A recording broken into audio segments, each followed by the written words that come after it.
বাংলা ভাষা ও সাহিত্যের ক্লাসরুমে সকল শিক্ষার্থীকে স্বাগত জানাই। দশম শ্রেণীর পাঠ্যের জ্ঞানচক্ষু গল্পটি অত্যন্ত গুরুত্ব বহন করা একটি গল্প, আশাপূর্ণা দেবী রচিত। আমরা ইতিমধ্যেই দুটি ক্লাস করেছি, দেখে নিয়েছ নিশ্চয়ই সবাই। আজকে আমরা তৃতীয় পাঠে এসে পৌঁছে গেছি, যেখানে সারা বাড়িতে শোরগোল পড়ে যায় এখান থেকে শুরু করে একদম গল্পের অন্তিম স্থান পর্যন্ত, অর্থাৎ তার থেকে অপমানের এই পর্যন্ত। এই অংশটুকু আমরা দেখে নেব, পাশাপাশি এই অংশ থেকে যে গুরুত্বপূর্ণ প্রশ্নগুলো রয়েছে সেগুলো সম্পর্কেও বিস্তৃতভাবে আলোচনা করে দেব। যাই হোক, তবে আরেকটা বিষয় বলে রাখি, এর পূর্ববর্তী সময় যে দুটি ক্লাস করেছিলাম জ্ঞানচক্ষু গল্পকে কেন্দ্র করে, সেই ক্লাসের লিঙ্ক তোমরা ডেসক্রিপশন বক্সে পেয়ে যাবে। এখানে দেখে নাও, ওখান থেকে ক্লাস দুটো দেখে নিতে পারো। যাই হোক, আমরা প্রথমে দ্বিতীয় ক্লাসের শেষ অংশটি সম্পর্কে একটুখানি আলোকপাত করে নিই, তারপরে তৃতীয় ক্লাসে, আজকের ক্লাসে প্রবেশ করব।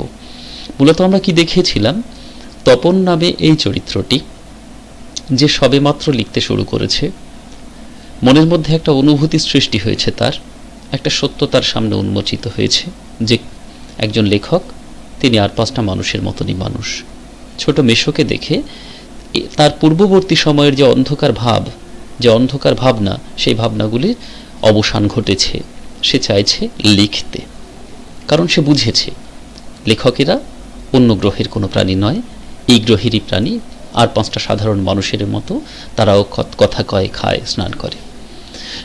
এই ভাবনাটির অনুসরণ করে তখন লিখতে শুরু করলো, এবং ঘটনাক্রমে যখন লিখতে শুরু করেছে, এবং এই লিখতে শুরু করার পরে সে কিন্তু আর থেমে নেই। আমরা দেখলাম গল্পের দ্বিতীয় পাঠে, যেখানে যদিও তপন খানিকটা হলেও বিষণ্ণ হয়েছিল, কিন্তু সেই সময় ঘটল একটা ঘটনা, যে ঘটনায় তপনের বুকের রক্ত ছলকে উঠেছিল। তপন অনুভব করেছিল তার জীবনের সুখের দিনটি আজ বুঝি এলো। কি সে ঘটনা? ছোট মেশো এবং ছোট মাসি, তারা দুজনে হাতে একটি পত্রিকা নিয়ে তার বাড়িতে এসেছে, সন্ধ্যা তারা পত্রিকার একটা সংখ্যা নিয়ে। কেমন তপনের মনে হয়েছিল পৃথিবীতে এমন অলৌকিক ঘটনাও ঘটে। মনের মধ্যে প্রশ্ন জেগেছিল যে তার মতন একজন অতি সাধারণ মানের একজন লেখক, সবে মাত্র লিখতে যে শুরু করেছে, যে নবিশ, তার লেখাও ছাপার অক্ষরে সমস্ত তার মতন ছেলেদের হাতে হাতে ঘুরবে। তপনের মনের মধ্যে একটা অদ্ভুত আলোড়ন সৃষ্টি করলো এই ঘটনাটি। কিন্তু অদ্ভুত বিষয়, তপন দেখল, হ্যাঁ সত্যি তাই ঘটেছে সেই ঘটনা, এবং সূচিপত্রের নামও আছে। কি লেখা আছে? প্রথম দিন শ্রী তপন কুমার রায়। এই পত্রিকা এবং তপনের গল্প ছাপা হওয়া, এটা হওয়ার সঙ্গে সঙ্গে তপনের বাড়িতে কিন্তু শোরগোল পড়ে যায়। সারা বাড়িতে শোরগোল পড়ে যায়। শোরগোল পড়ে যাওয়া মানে একেবারে চিৎকার চেঁচামেচি, দারুণ ব্যাপার, হই হই রই রই কাণ্ড। এই শোরগোল পড়ে যাওয়ার পর ঘটনাক্রমে আমরা কি দেখলাম, তপনের লেখা গল্প পত্রিকায় ছাপা হয়েছে, এই ঘটনাকে কেন্দ্র করে তার সারা বাড়িতে শোরগোল পড়ে গেল। ওর লেখক মেশো ছাপিয়ে দিয়েছে, এই কথাটাও প্রচারিত হয়ে গেল। পত্রিকাটি সকলের হাতে হাতে ঘোরে, সকলেই একবার করে চোখ বোলায় আর বলে, বারে চমৎকার লিখেছে তো। সুতরাং সবার মনের মধ্যে এক তপন সম্পর্কে আগ্রহ, তা কিন্তু জন্মেছে, এবং ঘটনাক্রমে তপনের ছোট মেশো গল্পটি ছাপিয়ে দিয়েছে, এটাও প্রচারিত হয়ে গেল বাড়ির মধ্যে। মেশো অবশ্য মৃদু হাসেন, বলেন একটু আধটু কারেকশন করতে হয়েছে অবশ্য, নেহাত কাঁচা তো। আসলে মূল ঘটনাটি, মূল বিষয়টি এবং গল্পের প্রকাশ পাওয়া, তার পিছনে যে কি রয়েছে, কোন ঘটনা অবস্থান করছে, তা সম্পর্কে মেশো জানেন।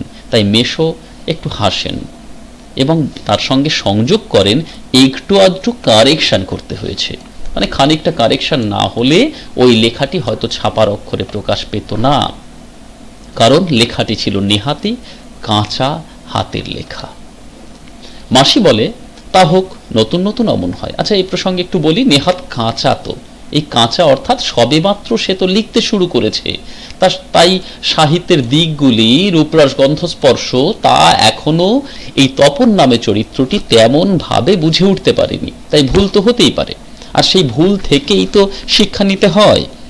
মেশো অবশ্য সেই ভুল থেকে তপনকে ভুল ভাঙিয়ে না দিয়ে তার লেখা গল্পটি কারেকশন করে ছেপে দেওয়ার ব্যবস্থা করে দিয়েছে সন্ধ্যাতারা পত্রিকায়। মাসি তাতে বলেও তা হোক, নতুন নতুন অমন হয়, মানে একটু একটু ওরকম হয়ে থাকে। ক্রমশ ও কথাটাও ছড়িয়ে পড়ে, এটা কিন্তু অত্যন্ত গুরুত্বপূর্ণ লাইন কিনা, ক্রমশ ও কথাটাও ছড়িয়ে পড়ে। কোন কথা ছড়িয়ে পড়ে? যে কাঁচা হাতের লেখা ছিল, একটু একটু কারেকশন করা হয়েছে, এবং কারেকশনটি করেছে নতুন মেশো, কারেকশন করে তারপর সন্ধ্যাতারা পত্রিকায় ছেপে দেওয়ার ব্যবস্থা করে দিয়েছে। সুতরাং এই কথাটাও আস্তে আস্তে ছড়িয়ে পড়ে। এটা যখন ছড়িয়ে পড়ে, ওই কারেকশনের কথা যখন ছড়িয়ে পড়ে, তখন বাবা বলেন তাই, না হলে ফট করে একটা লিখলো আর ছাপা হলো। বাবা তখন খানিকটা বিদ্রুপাত্মক সুরে, হাসি ঠাট্টার সুরে কি বলে বসেন যে তা না হলে এরকম লিখে ফেললো আর ছাপা হয়ে গেল, অর্থাৎ এই কারেকশন করা তার উপরে নির্ভর করে ছাপাটি হয়েছে। শুধু বাবা এই কথা বলেই থামেননি, মেজো কাকুও বলেন তখন, কি বলেন, তা ওরকম একটা লেখক মেশো থাকা মন্দ নয়, আমাদের থাকলে আমরাও চেষ্টা করে দেখতাম। মেজো কাকু সেও কিন্তু খানিকটা ঠাট্টার স্বরে বলে ফেলেন, তো ওইরকম একটা লেখক মেশো যদি থাকতো তাহলে আমরাও চেষ্টা করে দেখতাম এবং খুব সুন্দরভাবে যা কিছু লিখতাম ছাপা হয়ে ছাপার অক্ষরে বেরিয়ে পড়তো পত্রিকার পাতায় পাতায়, ঘুরতো এখানে সেখানে অনেক ছেলেদের হাতে হাতে। এই ঘটনাগুলি, এই কথাগুলি খানিকটা হলেও তপনকে আন্দোলিত করে ফেলে, নাড়িয়ে দেয় ভিতর থেকে। কিন্তু তখন ছোট মাসি আত্মপ্রসাদের প্রসন্নতা নিয়ে বসে বসে ডিম ভাজা আর চা খায়, মেশো শুধু কফি। এই জায়গাটা গুরুত্বপূর্ণ, এখান থেকে এসএকিউ হতে পারে, এমসিকিউ হতে পারে কি না। মাসি তখন কি খাচ্ছিল না, ডিম ভাজা চা, আর মেশো খাচ্ছিল শুধু কফি। কেমন আত্মপ্রসাদের প্রসন্নতা! তাহলে এই ছেপে দেওয়ার পিছনে আর একজন ব্যক্তিত্বের হাত রয়েছে। প্রথম ব্যক্তিত্ব হিসেবে আমরা কাকে দেখতে পাই? মেশো, তিনি সমস্ত কিছু কারেকশন করে ছেপে দেওয়ার ব্যবস্থা করে দিয়েছেন। কিন্তু অন্যদিকে আরেকটি চরিত্র যে কিনা ছোট মাসি, ছোট মাসি নামক চরিত্র কিন্তু ছেপে দেওয়ার পিছনে বেশ খানিকটা গুরুত্ব বহন করেছে। কি তা? আসলে ছোট মাসির অনুরোধেই মেশো কিন্তু পত্রিকায় ছেপে দেওয়ার ব্যবস্থা করেন। তাই খানিকটা হলেও আত্মপ্রসাদ তো হবেই, আত্মসুখ তো অনুভব করবেই ছোট মাসি। আর সেই ছোট মাসি আত্মসুখ অনুভব করে, আত্মপ্রসাদ অনুভব করে, আনন্দ অনুভব করে বসে বসে ডিম ভাজা আর চা খাচ্ছে। আজ আর অন্য কথা নেই, বাড়িতে স্বাভাবিকভাবেই অন্য কথা থাকতেই পারে না, তপনের গল্প ছেপে বেরিয়েছে।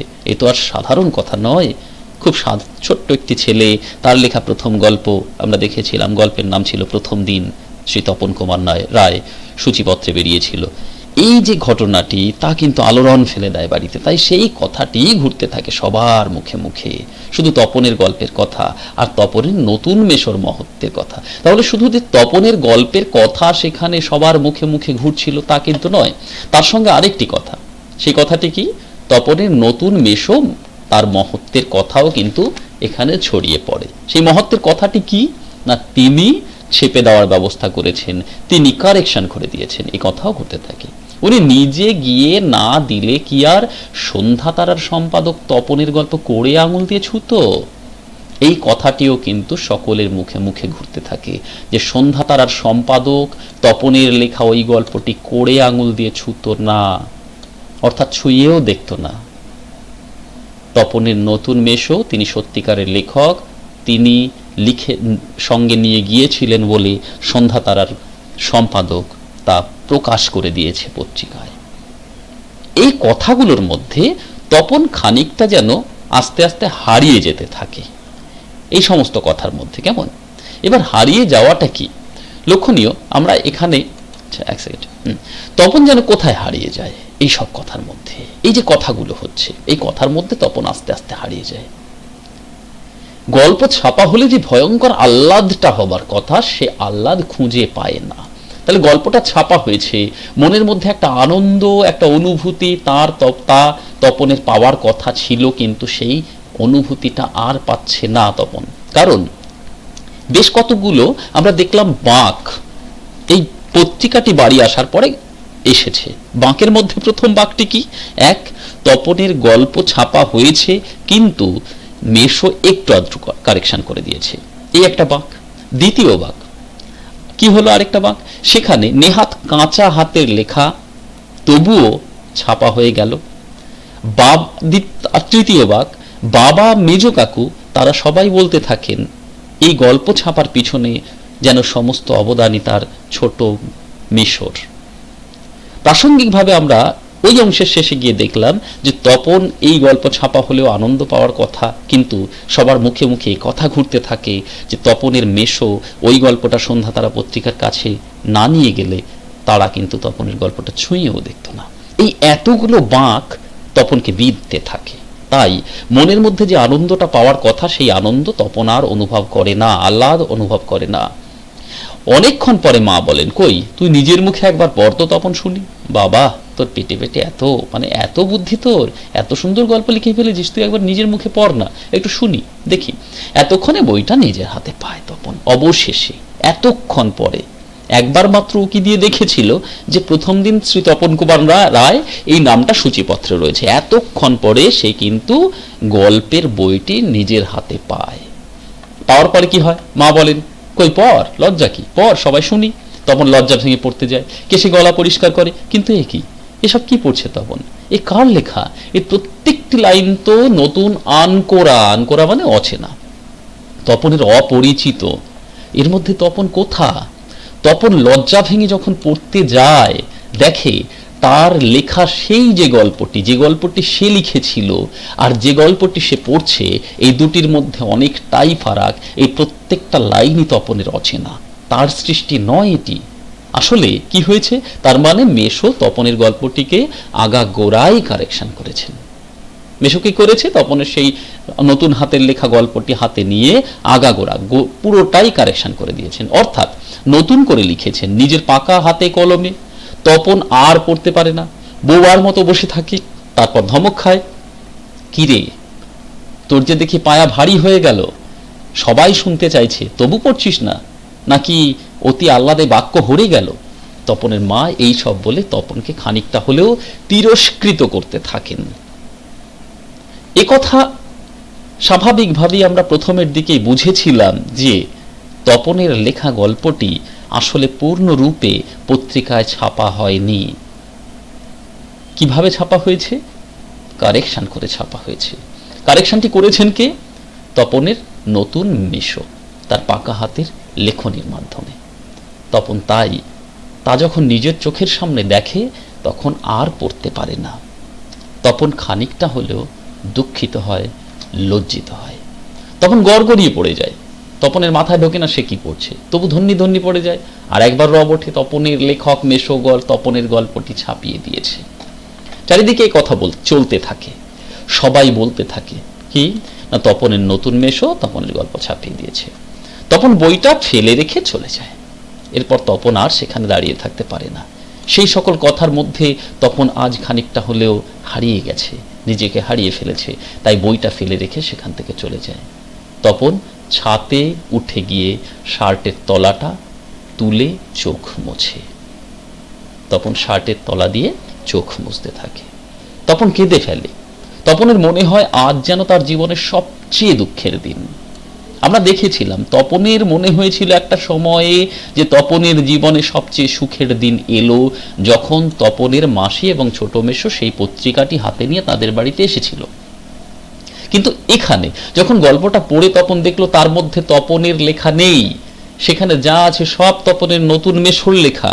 সব কারেকশন হয়ে গেছে, গোটাটাই কারেকশন হয়েছে। শুধু কারেকশনটা কোনটা হয়নি?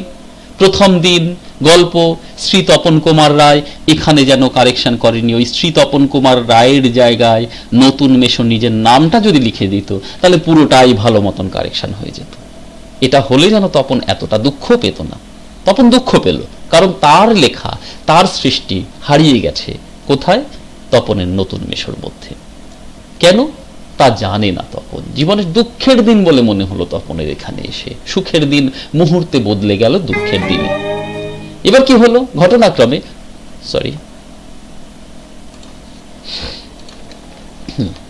শুধু এই দুঃখের মুহূর্তে গভীরভাবে সংকল্প করে তপন।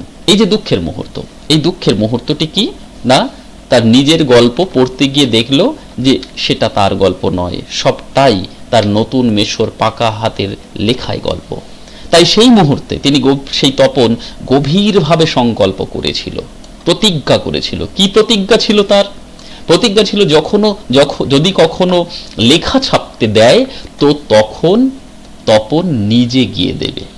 যদি কখনো তার কোনো লেখা ছাপতে দিতে হয় তপন নিজে গিয়ে দেবে। নিজের কাঁচা লেখা ছাপা হয় হোক, না হয় না হোক। এই যে সংকল্প, বিপদের মুহূর্তে, দুঃখের মুহূর্তে, প্রতিবন্ধকতার মুহূর্তে, আঘাতের মুহূর্তে একটি মানুষ শিখে নেয় আগামী সময় সে কিভাবে চলবে, সে জ্ঞান অর্জন করে। প্রত্যেকটি মানুষ যদি দুঃখের মুহূর্ত থেকে এইভাবে নিজে শিখে না নেয় তাহলে কখনোই কিন্তু তার জ্ঞানচক্ষু উন্মোচিত হয় না। আমরা লক্ষ্য করলাম তপনের কিন্তু এখানে এসে সেই জ্ঞানচক্ষুর উন্মোচন ঘটল। অর্থাৎ দুঃখের মুহূর্তে সম্পূর্ণভাবে মুষড়ে না পড়ে তপন উল্টো দিকে গভীরভাবে সংকল্পবদ্ধ হলো, এই কথা ভেবে যে কখনো লিখতে দিতে হলে সে নিজে গিয়ে লিখতে দেবে। তপনকে যেন আর কখনো শুনতে না হয় অমুক তপনের লেখা ছাপিয়ে দিয়েছে। তপন এই জন্য নিজের হাতে লেখা নিজেই লিখতে ছাপতে দেওয়ার জন্য যাবে যে তপনকে যেন কখনো শুনতে না হয় অন্য কেউ তপনের লেখা ছাপিয়ে দিয়েছে। আর তপনকে যেন নিজের গল্প পড়তে বসে অন্যের লেখা লাইন পড়তে না হয়। তাহলে কি হবে? সেটা মুহূর্তের মধ্যে আনন্দ থেকে দুঃখে বদলে যাবে, কারণ তার চেয়ে দুঃখের দিন নেই, তার চেয়ে অপমানের দিন নেই। অর্থাৎ তপনের কাছে এই দিনটি তখন আর কেবলমাত্র দুঃখের মধ্যে সীমাবদ্ধ রইল না, এই দুঃখ থেকে সেই দুঃখটি মুহূর্তের মধ্যে বদলে গেল ভয়ঙ্কর অপমানে। তপন অপমানিত হয়েছে। কার থেকে অপমানিত হয়েছে? তার ছোট মাসি, ছোট মেশো থেকে অপমানিত হয়েছে। তাই এই অপমানের মধ্যে, এই দুঃখের মধ্যে তপন এক সংকল্পে সংকল্পবদ্ধ হয়। কি? কখনো কোনো কাজ নিজে থেকে করতে হয়, উঠে দাঁড়িয়ে পড়তে হয় এবং তার সঙ্গে এগিয়ে চলতে হয়, কারো সাহায্য তেমন ভাবে না নিয়ে। সুতরাং তপনের জ্ঞানচক্ষুর উন্মোচন ঘটল আরেকবার। আমরা যদি সামগ্রিকভাবে এই জ্ঞানচক্ষু নামক গল্পটিকে লক্ষ্য করি প্রথম থেকে শেষ পর্যন্ত, তাহলে সামগ্রিকভাবে লক্ষ্য করলে দেখতে পাই তপন নামে চরিত্রের জ্ঞানচক্ষুর উন্মোচন ঘটল প্রথম অংশে একবার, অন্তিম সময়ে একবার। প্রথমে কিভাবে ঘটলো তোমরা নিশ্চয়ই জানো। কি দেখেছি আমরা? তপনের ছোট মেশো, সত্যিকারের লেখক, তার জ্ঞানচক্ষুর উন্মোচন ঘটল।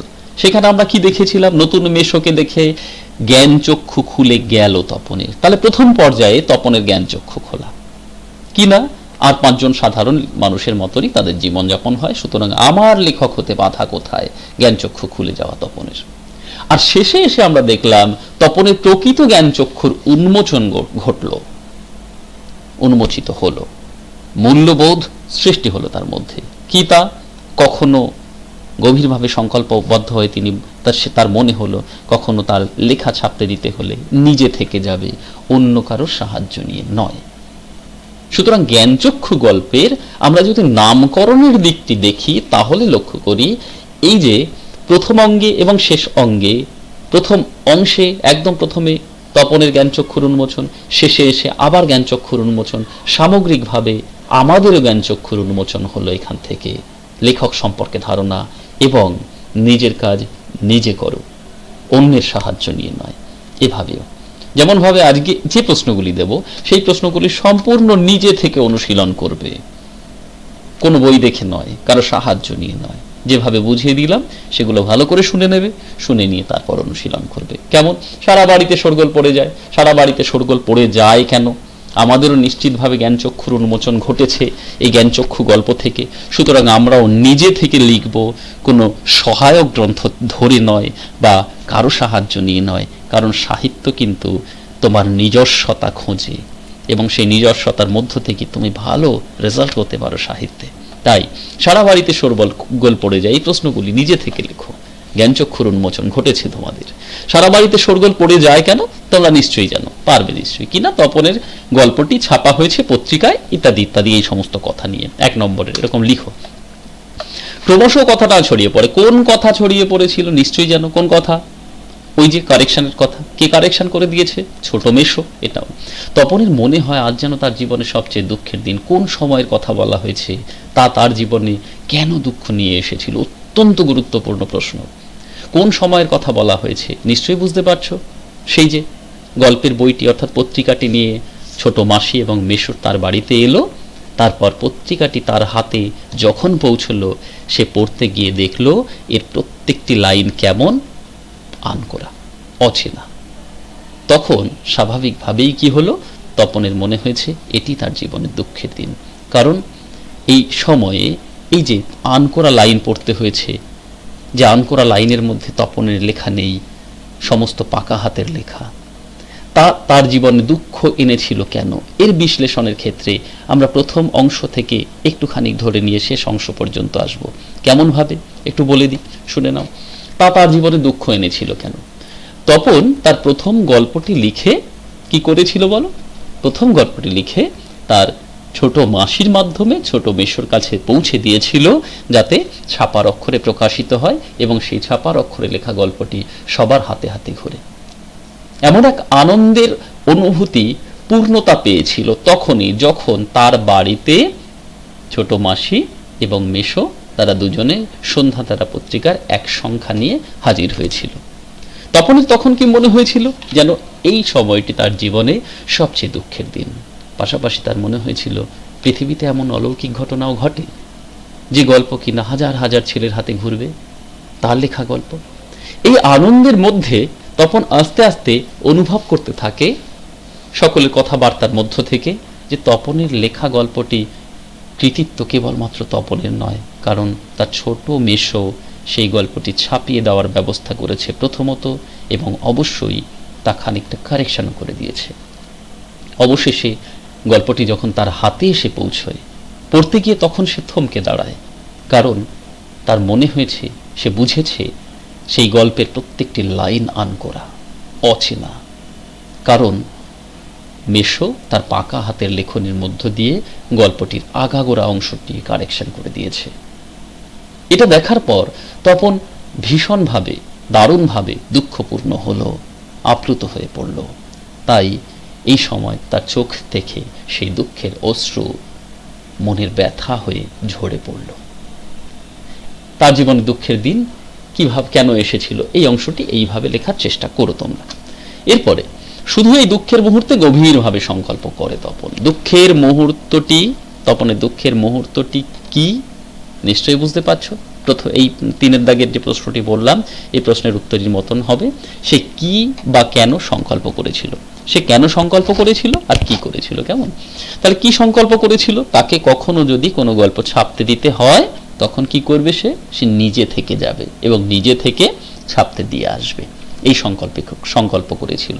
কেন? নিশ্চিতভাবে বুঝতে পারছো, যাতে করে কারো লেখা বা কারো সাহায্যের কথা চারিদিকে ছড়িয়ে পড়ে নিজেকে অপমানিত আর না হতে হয়। সেজন্য তপন এইভাবে সংকল্পবদ্ধ হয়েছিল।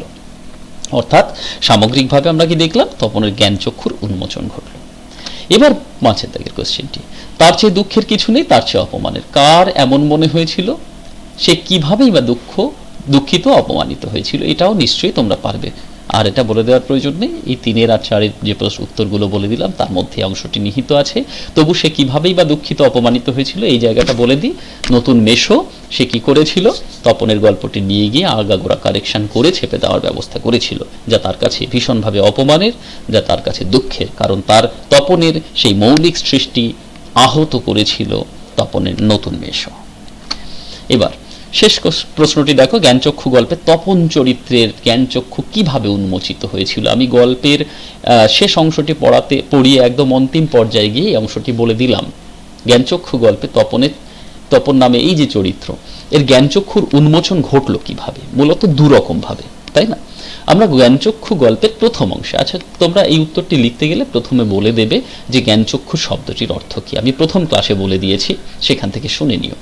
এবার এই জ্ঞানচক্ষু গল্পে প্রথম পর্যায়ে আমরা কি দেখেছি? তপন নামে চরিত্রের জ্ঞানচক্ষুর উন্মোচন ঘটলো কি না, নতুন মেশো সে তার বাড়িতে, তপনের মামার বাড়িতে এসে পৌঁছেছে। অর্থাৎ তপনের ছোট মেশোর মাসির বিয়ে হওয়ার পরে তপন পরিচিতি লাভ করেছে এক লেখকের সঙ্গে, এবং সেই তপনের নতুন মেশো, যিনি কিনা সত্যিকারের লেখক, তার লেখা পত্রিকায় ছাপা হয়। তার সঙ্গে পরিচিত হওয়ার পর তিনি অনুভব করেছেন যে, অর্থাৎ তপন অনুভব করেছে যে সে সত্যিকারের লেখক এবং সে আর 5টা সাধারণ মানুষের মতনই জীবনযাপন করে। সেও কথা বলে, সেও খায়, খেতে বসে বেশি হলে তুলে দেয়, ইত্যাদি ইত্যাদি, এই সমস্ত কিছু লিখবে। এটা দেখার পর তপনের জ্ঞানচক্ষু খুলে গিয়েছিল, এই জায়গাটা লিখবে প্রথমে। তাহলে তপনের প্রথম জ্ঞানচক্ষু এখানে খুললো, এবং অন্তিম সময় তপনের জ্ঞানচক্ষু কিভাবে খুললো আমরা দেখলাম। তপন সাহায্য প্রার্থী হয়ে ছোট মাসির মাধ্যমে ছোট মেশোকে একটি গল্প ছেপে দেওয়ার ব্যবস্থা করতে বলেছিলেন, যদিও প্রত্যক্ষভাবে নয়, পরোক্ষভাবে। সরাসরি তপন কিন্তু কখনো বলেনি, তবুও তপন ভেবেছিল যে ছাপার অক্ষরে প্রকাশিত হবে, তা সকলের হাতে ঘুরবে, এবং সেই ছাপার অক্ষরে প্রকাশ পেল গল্পটি।